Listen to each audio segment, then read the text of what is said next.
students, welcome to Maths Online Classes, Class 10th RBSC. Our chapter is Height and Distance, ऊंचाई और दूरी, और आज हम करेंगे क्वेश्चन नंबर 18। मतलब हम 17 तक कंप्लीट कर चुके थे, इसके बाद देखेंगे क्वेश्चन नंबर 18। तो स्टार्ट करते हैं। Question number 18। 1.5 मीटर लंबा एक लड़का 30 मीटर ऊंचे एक भवन से कुछ दूरी पर खड़ा हो। जब वह ऊंचे भवन की ओर जाता है तब उसकी आंख से भवन के शिखर का उन्नयन कोण 30 डिग्री से 60 डिग्री हो जाता है। बताइए कि वह भवन की ओर कितनी दूरी चल गया। तो ऐसे क्वेश्चन को करने का सबसे आसान तरीका क्या होता है कि सबसे पहले इनका डायग्राम बना लेते हैं। तो देखेंगे इनका हल इस क्वेश्चन का कि कैसे इस तरह के क्वेश्चन को सोल्व किया जाता है। तो इसमें किस किस की बात हो रही है कि एक लड़का है, उसकी हाइट दे रखी है और एक भवन है। ठीक है, तो इतना दिमाग तो लगाना चाहिए कि जो भवन होगा वो लड़के की हाइट से ज़्यादा होगा, ऊपर बनाएंगे। वैसे भी इसमें दिया हुआ है कि 30 मीटर ऊंचे एक भवन, लड़के की लंबाई 1.5 मीटर। तो यहाँ एक लड़का बना देते हैं। ठीक है, ये बिल्डिंग हो गई, इसकी ऊंचाई दे दी हमें 30 मीटर। ठीक है, और इस लड़के की ऊंचाई कितनी दे रखी है? 1.5 मीटर। ठीक है, अभी क्या बोला है कि ये लड़का ऊंचे भवन की ओर जाता है। भवन की ओर जाता है, तो भवन की ओर मतलब इस तरफ जाता है। तो इस तरफ जाता है, तो ये हमने भेज दिया। ठीक है, तब उसकी आंख से भवन के शिखर का उन्नयन कोण कहाँ से कहाँ हो जाता है? 30 डिग्री से 60 डिग्री हो जाता है। मतलब पहले कितना था, जब वो पहले यहाँ से यहाँ खड़ा था, जब 30 डिग्री था, और जब वो आगे की ओर चला गया तब कितना हो गया? 60 डिग्री। तो पहले कितना था? 30 डिग्री। तो बताइए कि वह भवन की ओर कितनी दूरी तक चला कितना है? ये डिस्टेंस वो ट्रैवल किया है x, इसको x मान लो क्योंकि यही पूछी है उसमें, और इसको y मान लो। ठीक है, तो ये x है तो ये भी x होगी और ये भी x होगी। अब ये यहाँ से यहाँ तक 1.5 है, हमने हॉरिजॉन्ट मतलब इसके क्षैतिज रेखा ड्रॉ कर दी, खींच दी। तो ये यहाँ से यहाँ तक 1.5 होगी। ये पूरी यहाँ से यहाँ तक 1.5 है, ये पूरी 30 है, और ये यहाँ से यहाँ तक 1.5 है। तो ये यहाँ से यहाँ तक कितनी दूरी हो जाएगी? ये हो जाएगी 28.5 मीटर। ठीक है, तो देखते हैं अब फॉर्मूला लगाते हैं। पहले हम देखेंगे इस वाले में। ठीक है, सॉरी ये वाई होगा इस वाले ट्रायंगल में। तो इसमें लगाएंगे हम टेन का फॉर्मूला। टेन थीटा क्या होता है? टेन थीटा होता है लंब बटा आधार। ठीक है, तो इस वाले ट्रायंगल में लगाएंगे, इस बड़े वाले ट्रायंगल में। तो थीटा क्या है? 30 डिग्री। आधार क्या हो जाएगा? x प्लस वाई, ये कंप्लीट आधार है, और लंब क्या हो जाएगा? ये 28.5 मीटर। तो टेन 30 इक्वल टू 28.5 मीटर। आधार क्या हो गया? x plus y. ठीक है, टेन 30 की वैल्यू हमें पता है 1/√3। ठीक है, और ये एज इट इज हम इसको रख देंगे x प्लस वाई। तो x प्लस वाई की वैल्यू क्या आ गई हमारे पास? 28.5√3 मीटर। ठीक है, इसको मान लेते हैं हम इक्वेशन 1, समीकरण 1। अब देखेंगे हम अब कौन से एक छोटा ट्रायंगल बन गया, ये वाला। ठीक है, इसमें जो लंब है वो तो सेम ही है 28.5 मीटर। आधार क्या हो जाएगा? y। तो इसमें लगाते हैं हम टेन का फॉर्मूला फिर से। टेन 60 डिग्री इक्वल टू लंब क्या हो गया? 28.5 मीटर। आधार क्या हो गया? y। तो y की वैल्यू क्या हो जाएगी? 28.5 मीटर बटा टेन 60 डिग्री। टेन 60 डिग्री की वैल्यू क्या होती है? √3। ठीक है, अब हमें चाहिए क्या? हमें चाहिए ये डिस्टेंस जितनी वो चल के आगे की तरफ गया। कितनी गया? x। तो ये हो गई समीकरण नंबर 2 मान लो। तो अगर हम समीकरण 1 में से समीकरण 2 को लेस कर दें, माइनस कर देते हैं, समीकरण 1 में से समीकरण 2 को माइनस करेंगे तो हमारे पास क्या बच जाएगी? केवल x। जो कि हमसे क्वेश्चन में पूछी गई है। तो समीकरण 1 में से समीकरण 2 को घटाने पर, तो देखेंगे कैसे घटाएंगे। x प्लस वाई जो LHS साइड का है, लेफ्ट हैंड साइड है, उसको लेफ्ट हैंड साइड में से माइनस करेंगे, और जो RHS में से उसको RHS साइड से माइनस करेंगे। ठीक है, यहाँ से जब ब्रैकेट ओपन करेंगे तो y से y कट कैंसिलाइज हो जाएगा और क्या बचेगा, केवल x। और यहाँ से देखेंगे हम 28.5 को हम कॉमन ले लेते हैं, 28.5। ठीक है, यहाँ के पे क्या बचेगा, √3, और यहाँ क्या बचेगा 1/√3, 1/√3 बोलते हैं। तो इसको आगे सोल्व करते हैं तो हमारे पास आता है LCM आ गया √3, तो ये √3 और √3 3 - 1, ये हो जाएगा 28.5, और ये हो जाएगा 2/√3। ठीक है, जब हम इसको आगे सोल्व करेंगे, आगे मल्टीप्लाई करते हैं, तो ये आता है 57/√3। अब नीचे √3 आ रहा है, इसको हटाने के लिए क्या करते हैं हम, परमेयीकरण करते हैं। तो इसके लिए √3 का ऊपर नीचे मल्टीप्लाई कर देते हैं, तो 57√3, और नीचे क्या बनेंगे, √3 × √3 3। अब देखो, तो x की वैल्यू क्या आ गई, x की वैल्यू आ गई 57√3/3। 3 से इसको कैंसिलाइज करो, 19 बार चला जाता है, तो ये इसकी वैल्यू क्या आ जाती है, x की वैल्यू मीटर में। ठीक है, तो लड़का कितनी दूरी चल कर गया, वह भवन की ओर कितनी दूरी चल के गया है, 19√3 मीटर चल कर गया। ठीक है, ये हमारा आंसर हो जाएगा। ठीक है, अब देखते हैं नेक्स्ट क्वेश्चन। इसके बाद क्वेश्चन नंबर 19। तो क्वेश्चन नंबर 19 पढ़ते हैं हम। क्वेश्चन नंबर 19 में क्या दिया हुआ है कि 7 मीटर ऊंचे भवन के शिखर से टावर के शिखर का उन्नयन कोण 60 डिग्री है, और इसके फुट का अवनमन कोण 45 डिग्री है। तो टावर की ऊंचाई ज्ञात कीजिए। देखिए, इसमें दो चीज़ की बात हो रही है कि एक शिखर है और एक टावर है, सॉरी भवन है और टावर है। तो भवन हो गए बिल्डिंग, और टावर हो गए जो मोबाइल टावर जो भी हम देखते हैं। तो आपने देखा होगा जो भी टावर होता है वो बिल्डिंग से तो ऊंचा ही रहता है, तो हम बना देंगे, एक टावर बना देंगे। ठीक है, ये टावर बना दिया इस तरह का। ठीक है, और एक बिल्डिंग, बिल्डिंग तो छोटी रहेगी टावर से, है ना, घरों से तो बड़ा ही रहता है टावर। ये घर बना दिया।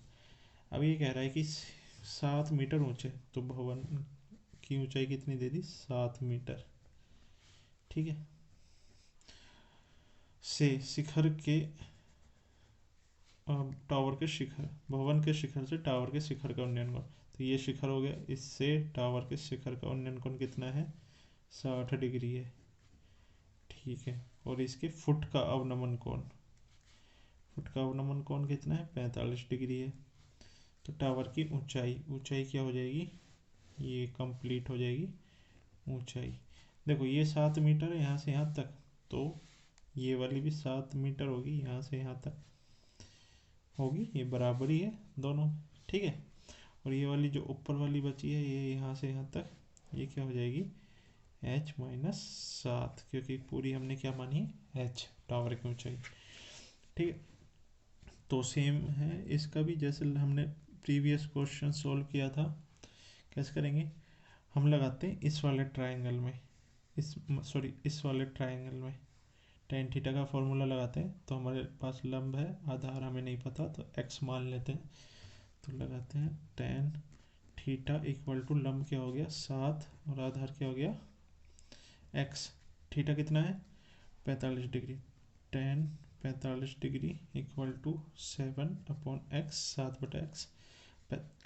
tan 45 की वैल्यू रहती है 1, तो 7/x, तो x की वैल्यू क्या आ गई, 7 मीटर। ठीक है, ये इसकी वैल्यू आ गई। ठीक है, अब हम लगाते हैं इस वाले ट्रायंगल में टेन थीटा का फॉर्मूला लगाते हैं। तो देखते हैं यहाँ पे थीटा कितना है, टेन 60 डिग्री। टेन 60 डिग्री कितना हो जाएगा, लम क्या होता है इसमें, h-7, और आधार कितना है x की वैल्यू क्या आ गई 7। तो टेन 60 डिग्री की वैल्यू होती है √3 है, h-7/7 √3। ठीक है, जब हम इसको सोल्व करते हैं तो क्या आ जाता है, ये 7 यहाँ चला जाएगा और यहाँ से, ठीक है, तो h की वैल्यू आ जाएगी 7√3 +7। अगर हम इसको आगे सोल्व करें तो 7 को कॉमन ले लेते हैं तो √3 + 1, और ये इसका आंसर हो जाएगा। मीन्स टावर की ऊंचाई कितनी हो जाएगी, टावर की ऊंचाई क्या मानी थी हमने, स्मॉल h, कितनी आई वो 7√3 + 1 मीटर होगी। ठीक है, ये आपका आंसर हो जाएगा। ठीक है, तो देखेंगे हम नेक्स्ट क्वेश्चन। इसके बाद क्वेश्चन आता है क्वेश्चन नंबर 20। क्वेश्चन नंबर 20 में क्या बोल रहा है कि एक पर्वत के शिखर से पूर्व की ओर स्थित दो बिंदुओं से शिखर के अवनमन कोण 30 डिग्री है और 45 डिग्री है। यदि बिंदुओं के बीच की दूरी 1 किलोमीटर हो तो पर्वत की ऊंचाई ज्ञात कीजिए। तो कोई नहीं, तो एक पर्वत बनाना है तो बना देते हैं हम एक पर्वत। ये पर्वत बना दिया हमने, ठीक है, और ये इसकी यहाँ से लेके यहाँ तक हो जाएगी हाइट, पर्वत की ऊंचाई जो हमसे पूछी है। ये यहाँ से नापी जाती है, बिल्कुल सेंटर से हाइट नापती है जो कि 90 डिग्री का कोण बनाती है समतल से। ठीक है, वहाँ से हाइट नापी जाती है। अब ये शिखर पर्वत के शिखर से दो बिंदुओं के अवनमन कोण, अवनमन मतलब नीचे की तरफ देखेंगे यहाँ से चल के, एक तो ये है और एक ये हो जाएगा। ठीक है, तो कितने हैं 30 डिग्री। अब देखो 30 डिग्री है तो वो दूर की तरफ होगा और 45 डिग्री पास वाला होगा। 45 बड़ा होगा 30 से, तो 30 तो हमें दूर बनाना पड़ेगा तभी वो छोटा बनेगा जाके। अब ये बोल रहा है कि इन दोनों बिंदुओं के बीच की दूरी 1 किलोमीटर है, तो पर्वत की ऊंचाई ज्ञात कीजिए। यहाँ से यहाँ तक की ऊंचाई हमें नहीं पता तो इसको मान लेते हैं x। तो ऊंचाई तो ये है, तो लगाते हैं इसमें टेन का formula, tan 30 degree equal to लंब क्या हो गया इस वाले ट्राइंगल में, ये स्मॉल h, आधार क्या हो जाएगा x + 1। टेन 30 की वैल्यू होती है 1/√3, 1/√3 h x + 1। तो यहाँ पे हो जाएगा x + 1 equal to small h √3। ठीक है, तो ये हो गया फर्स्ट इक्वेशन, समीकरण नंबर 1। अब फिर लगाते हैं हम छोटे वाले ट्रायंगल में फॉर्मूला। तो टेन 45 डिग्री इक्वल टू लंब हो जाएगा यहाँ पे h और आधार हो जाएगा x। तो लंब हो गया h और x। टेन 45 की वैल्यू होती 1 h/x। तो यहाँ से क्या निकल के आया हमारे पास कि h और x इक्वल होंगे, बराबर होंगे। अब देखो ये हो गई समीकरण नंबर 2। अब समीकरण 1 और 2 को कंपेयर करें, तुलना करने पर समीकरण 1 और 2 की तुलना करने पर हमें क्या मिलता है कि x की जगह हम h रख सकते हैं। तो यहाँ पे x को किससे रिप्लेस कर सकते हैं हम h से। तो यहाँ पे रखते हैं h + 1 इक्वल टू h√3। देखो अब यहाँ पे h को मैं इस तरफ ले जाता हूँ तो ये हो जाएगा h√3 - h इक्वल बराबर में 1। तो यहाँ से h कॉमन लेके √3 - 1 1। अगर h इक्वल टू 1/√3 - 1, √3 की वैल्यू क्या होती है 1.732। 1.732।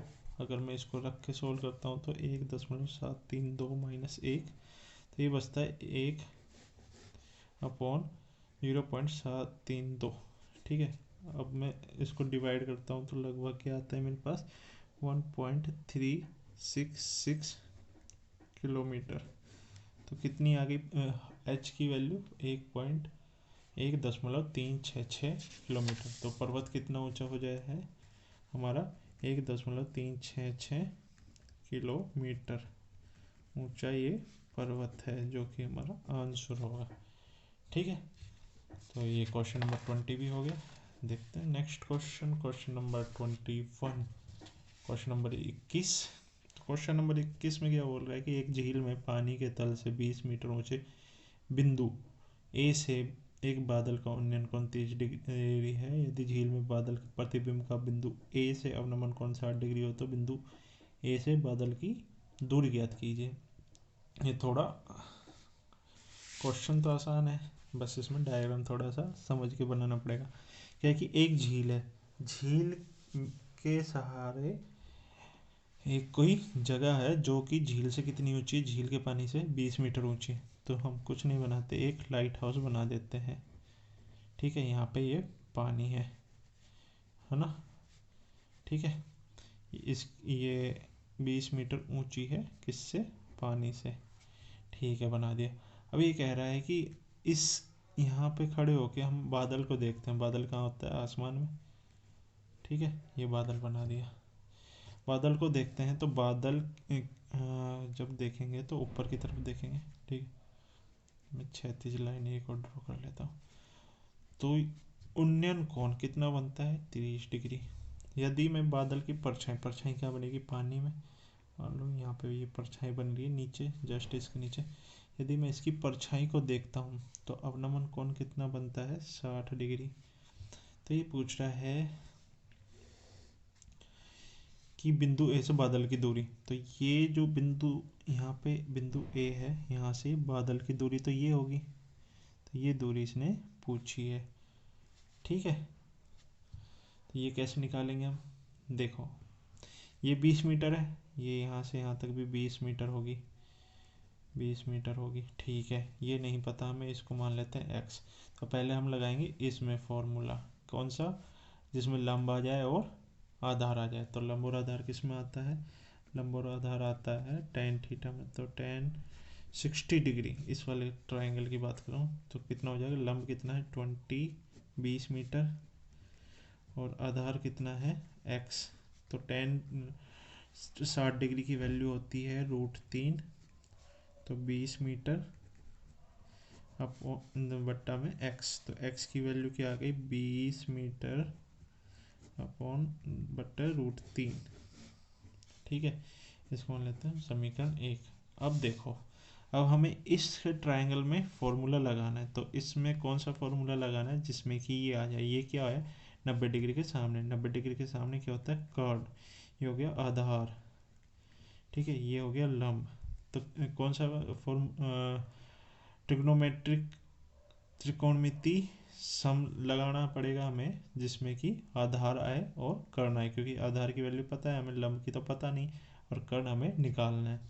तो ये किस में आता है, अगर हम ये वाला ट्रिक अपनाते हैं, लाल बटा कक्का, तो आधार और कर्ण किस में आते हैं, साइन कोस टेन। तो कोस में आते हैं, तो कोस थीटा वाला फॉर्मूला लगाएंगे, जिसमें आता है आधार बट्टा में कर्ण।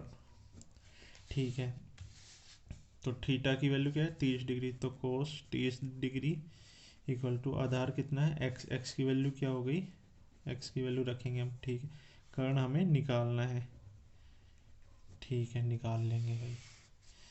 तो यहाँ पे कोस 30 की वैल्यू क्या होती है हमारे पास, कोस 30 की वैल्यू होती है √3/2। ठीक है, तो कर्ण इक्वल टू x अपॉन √3/2। तो कर्ण क्या हो जाएगा, x अपॉन √3 इंटू 2, और x की वैल्यू क्या आती है हमारे पास, 20/√3। तो x की वैल्यू यहाँ पे 20/√3 रखते हैं, 20/√3 √3/2 और ये √3। ठीक है, जब हम इसको सोल्व करते हैं तो हमारे पास आता है ये √3 नीचे चला जाएगा, √3, तो ये आ जाएगा हमारे पास 40/√3 मीटर। तो कर्ण की वैल्यू क्या आ गई हमारे पास, 40/√3 मीटर। तो बिंदु ए से बादल की दूरी क्या हो जाएगी, इसलिए बिंदु ए से बादल की दूरी हो जाएगी 40/√3 मीटर होगी। ठीक है, ये हमारा आंसर हो जाएगा। ठीक है, तो ये क्वेश्चन इतना टफ नहीं था, बस थोड़ा सा इसमें डायग्राम ही अजीब सा था जो समझने में नहीं। अब देखते हैं क्वेश्चन नंबर 22। क्वेश्चन नंबर 22 में क्या है, क्वेश्चन नंबर 22 में कि एक नदी के पुल के एक बिंदु से नदी के सम्मुख किनारों का अवनमन कोण क्रमशः 30 डिग्री और 45 डिग्री है। यदि पुल किनारों से 4 मीटर की ऊंचाई पर हो तो नदी की चौड़ाई ज्ञात कीजिए। अब देखो इसमें क्या है, नदी बह रही है, नदी के ऊपर एक पुल बना हुआ है, पुल पे कोई खड़ा हुआ है जो कि दोनों किनारों को देख रहा है नदी के। मान लो ये नदी बह रही है यहाँ से, ठीक है। अब यहाँ से एक पुल बना हुआ है इस तरह से, ठीक है, ये पुल बना हुआ है, ठीक है। ये पुल कितना ऊंचा है नदी के किनारों से, 4 मीटर ऊंचा है, ठीक है। अब यहाँ पे कोई खड़ा हुआ है और ये क्या कर रहा है, ये इस तरफ देख रहा है, इस किनारे को देख रहा है और इस किनारे को देख रहा है, ठीक है। ये ऐसे देख रहा है, तो एक तरफ तो जो कोण बन रहा है वो कितना बन रहा है, 30 डिग्री, और दूसरी तरफ क्या बन रहा है, 45 डिग्री, ठीक है। अब ये पूछ रहा है कि नदी की चौड़ाई ज्ञात कीजिए। चौड़ाई क्या होगी, यहाँ से लेके यहाँ तक, ये दो, अगर मैं यहाँ से एक लाइन ड्रॉ कर दूँ 90 डिग्री पे, तो क्या हो जाएगी, यहाँ से यहाँ तक अलग हो गई, यहाँ से यहाँ तक अलग। इसको मान लेता हूँ मैं x और इसको y, ठीक है, दिख रहा है ना ये y और ये x। ये हमें पता है जब ये 4 मीटर है तो ये भी 4 मीटर होगी, ठीक है, 4 मीटर है। अब हमें ये निकालनी है, तो इस वाले ट्रायंगल में देखेंगे हम, थीटा के सामने लंब होता है और यहाँ आधार, तो लंब और आधार किस में आता है, tan में। तो इस वाले में लगाएंगे हम tan थीटा इक्वल टू लंब बटा आधार, तो tan 30 डिग्री इक्वल टू लंब कितना है, 4, और आधार कितना है, x, हमें पता नहीं है। tan 30 डिग्री की वैल्यू होती है 1/√3, 1/√3, तो 4/x, तो x की वैल्यू क्या आ गई, 4√3 मीटर, ठीक है। समीकरण नंबर 1। अब लगाते हैं हम इस वाले ट्रायंगल में, ये लंब और आधार सेम, तो tan 45 डिग्री के बराबर लंब क्या है, 4, और आधार क्या है, y। तो tan 45 की वैल्यू होती है 1, तो 4/y, तो y की वैल्यू क्या आ गई, 4 मीटर। ये हो गई समीकरण नंबर 2। और नदी की चौड़ाई क्या है, नदी की चौड़ाई क्या है हमारे पास, x प्लस वाई। हमने यही माना था, यहाँ से यहाँ तक x और यहाँ से यहाँ तक y, और नदी की चौड़ाई क्या हो जाएगी, x प्लस वाई। तो x की वैल्यू हमें पता है यहाँ से 4√3, y की वैल्यू पता है 4, तो रख देते हैं 4√3 प्लस 4, तो अगर मैं 4 को कॉमन ले लूँ तो ये हो जाता है √3 प्लस 1, ठीक है। अब √3 की वैल्यू पता है हमें 1.732, तो अगर मैं यहाँ पे रखता हूँ तो 1.732 प्लस 1, तो ये हो जाता है 4.2.732। अगर जब मैं इसको मल्टीप्लाई करता हूँ तो 4 दूनी 8, 4 तिया 12, पावर 1, 7 चौक 28 और 1 29, 2, 4 दूनी 8 और 2 10। तो नदी की चौड़ाई क्या हो जाएगी? तो नदी की चौड़ाई कितनी हो जाएगी? 10.928 मीटर होगी। ठीक है, ये हमारा आंसर होगा। तो यहाँ आज की इस वीडियो में बस इतना ही। देखेंगे नेक्स्ट क्वेश्चन नेक्स्ट वीडियो में। तो यहाँ तक आई होप कि आपको समझ में आया होगा। तो thank you very much, thank you for watching.